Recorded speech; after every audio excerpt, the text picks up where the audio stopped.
Hi, welcome to Brady's Blunders, where I show you the mistakes in my games, hoping you don't make the same ones in yours.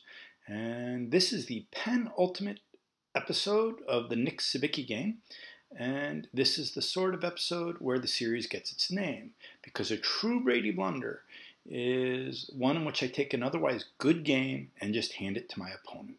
And I'm pretty sure when I offered Nick cake, he really liked it. Why don't I show you what happened? In the last episode, it concluded with my playing this stone connecting with the stones in the upper right.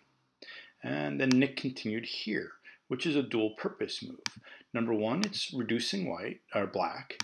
And number two, it's putting some pressure on these stones. So I defended here, which is also a dual purpose move. And it makes a base at the top, and it also puts pressure on these white stones. At this moment, white's best play is probably something like this, basically saying, pressure? What pressure? And also, this move actually looks kind of sente on the right, doesn't it?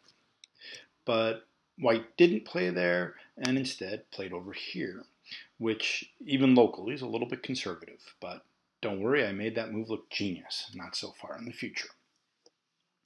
So here's the game question.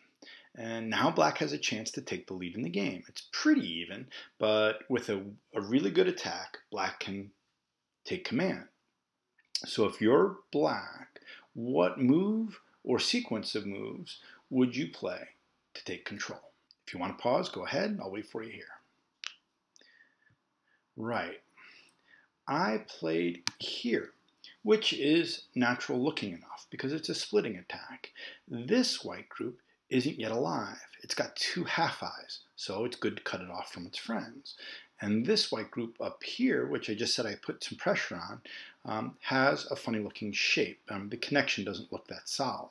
So it seems very natural to go ahead and split. But in this case, it wasn't the best, and I'll explain why. White pushed from the outside here, which was a good move, and I extended. And then white played here. This isn't the best either, and I'll get to why in a few minutes. So I extended again, and then white decided that this group was the one that needed help the most, and he played a stone to help it. So that seems pretty good. And it's at this point that I committed the Brady Blunder, where I Brady'd the game. And I played a move that looks clever, but is actually the opposite. And this move is effectively a sacrifice move, and white was very happy to accept the sacrifice and played here. And I threatened to connect, and of course white cut, and I said to white, hey, look what I'm doing. I'm cutting you off from those center stones. And white said, yeah, that's very true. And then I played here to finish disconnecting, and then white played here. And it was only now when I realized I couldn't even play Hane here, because I would die. And I realized that the game had gone from even to really, really bad for black. And black has successfully cut off the stones at A, but in this process, given up all of his money on the right-hand side. Remember, this was all black's territory. And now these white stones are activated again. And that is much, much bigger than the tiny little capture at A. So this was really, really bad for black. So what could I have done differently? I'll start from the last error, which was the game loser, or the Brady Blunder. And I had alternatives. So this is a very standard shape in Go.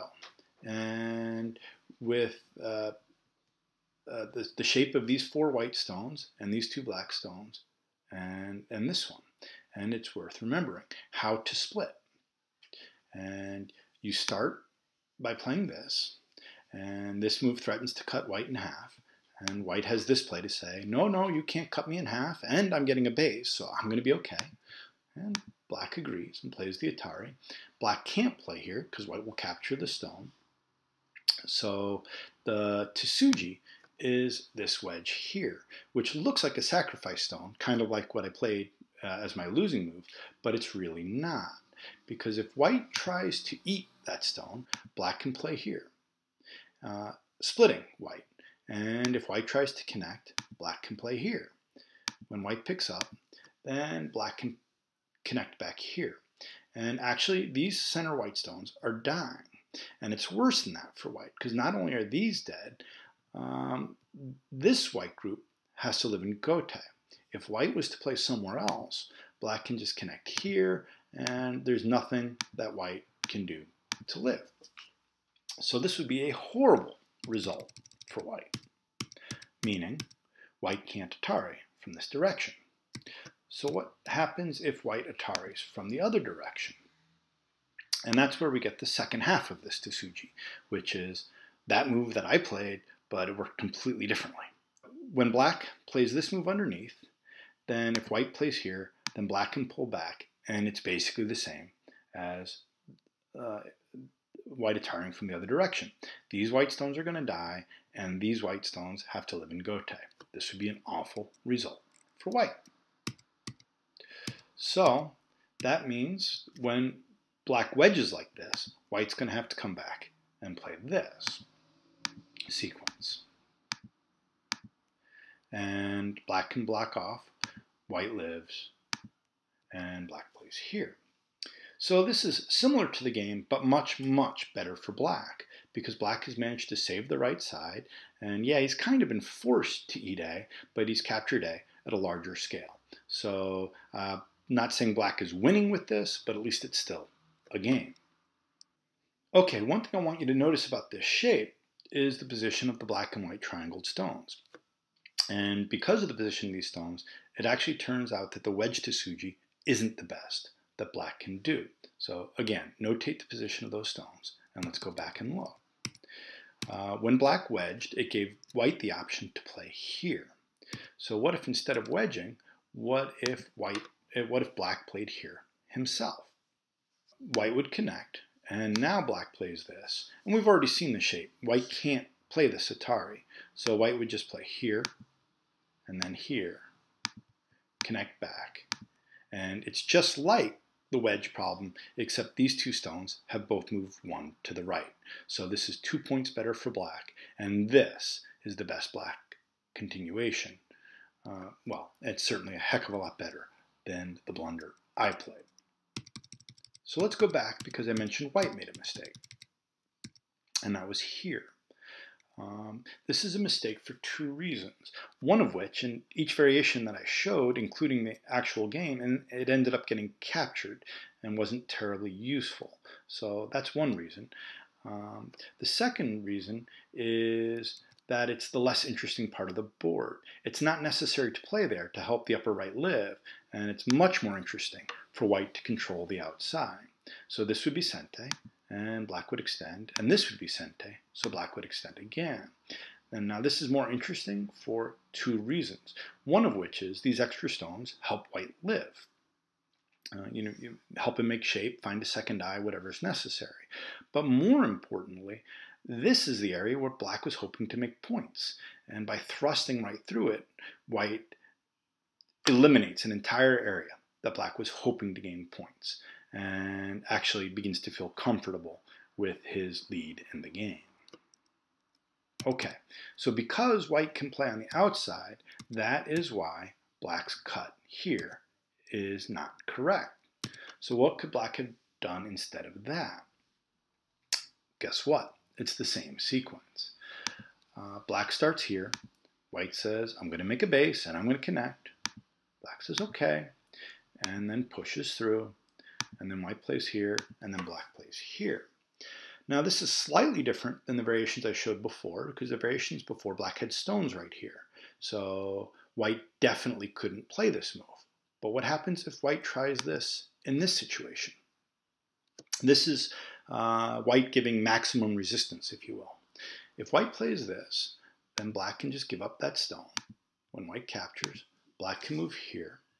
Remember, this is sente against the group in the upper right. So white needs to capture that stone in order to live. And now the split that I wanted to play before becomes really, really powerful. It's threatening this group. Again, this has two half-eyes. But even more so, it's threatening this group. And it's going to be really hard for white to save both. And the game will be pretty good for black.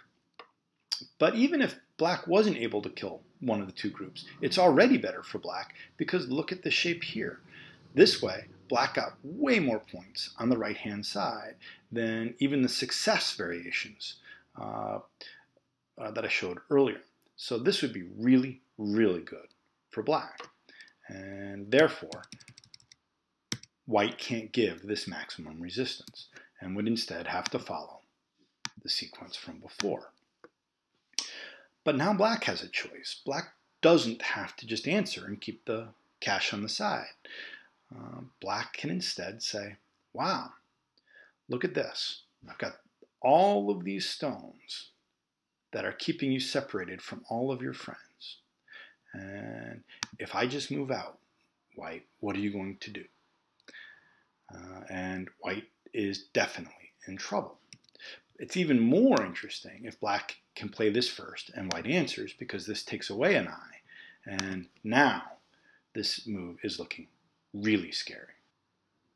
So this would be a much better continuation than what I did in the game.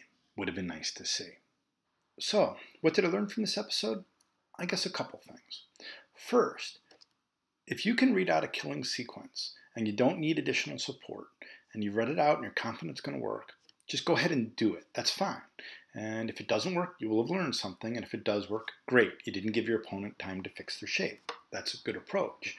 But if you're not sure that your attack is going to succeed, then it's worth taking some preparatory moves, or at least considering them. And by that I mean it can be peeps and leaning on one side before doing the vicious attack, or it could be just following the standard Joseki sequence, like I did here. And following this sequence actually let me completely split white and made the attack all the more fearsome. So consider outside preparing moves before the final attack.